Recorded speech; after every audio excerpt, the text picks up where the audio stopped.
Now, sometimes people say, Holly, that doesn't sound like a very Jewish name.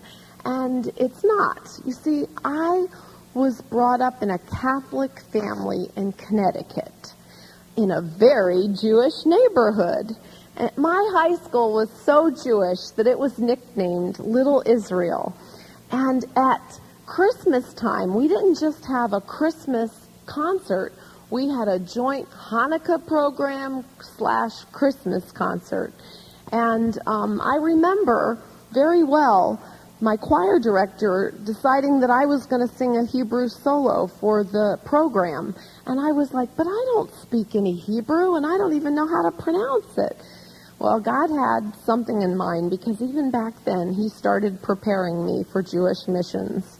And I ended up singing a Hebrew solo. I remember it very well, Lecho Dodi, because that night, while I was singing, the electricity went out.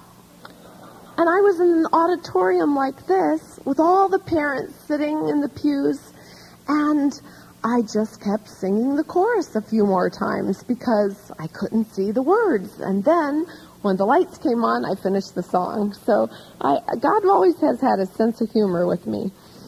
But at any rate, I became a believer my senior year of high school.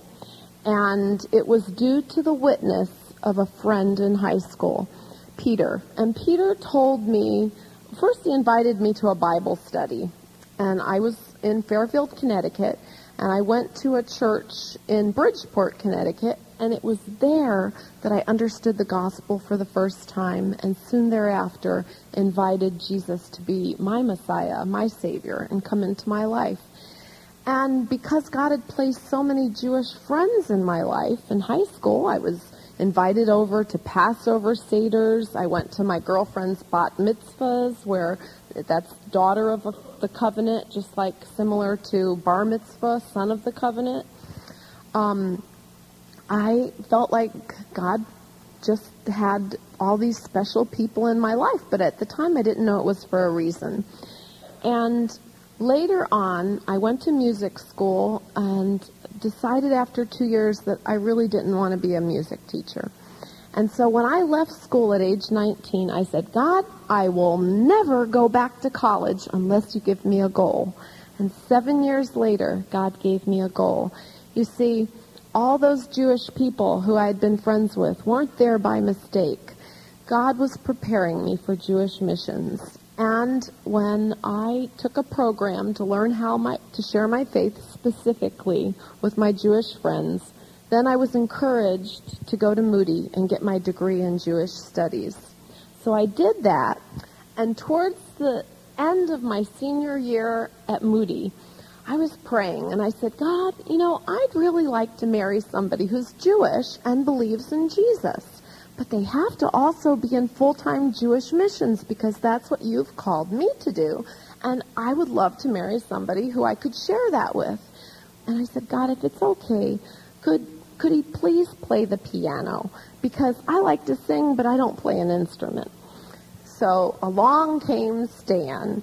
Stan had been working with Jews for Jesus in New York for 2 years, starting in 1985.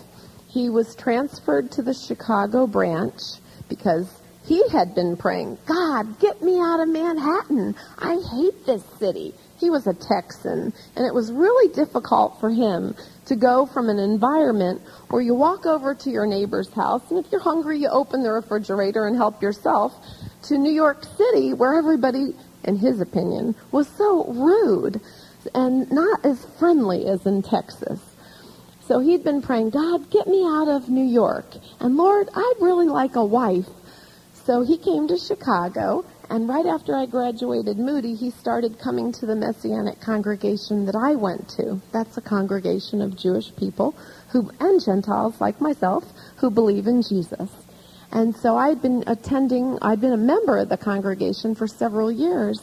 And Stan came, and he found out that I sang, and I found out that he played piano. And I'll never forget the first time we did music together, because after we did our song, the person who had to get up and make the announcements pretty much embarrassed us because he said, Colsting, which was my maiden name, and Meyer kind of has a nice ring to it. And from that moment on, everyone in the congregation was looking towards us becoming a couple.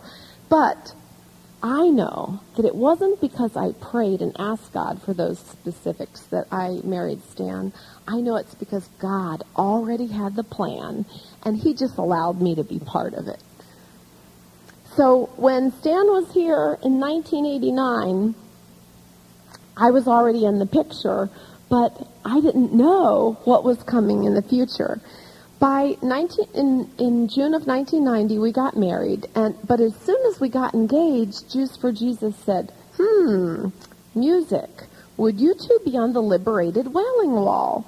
And so we served on the Liberated Wailing Wall a year after we got married, and for 18 months we traveled around the country and out of the United States as well.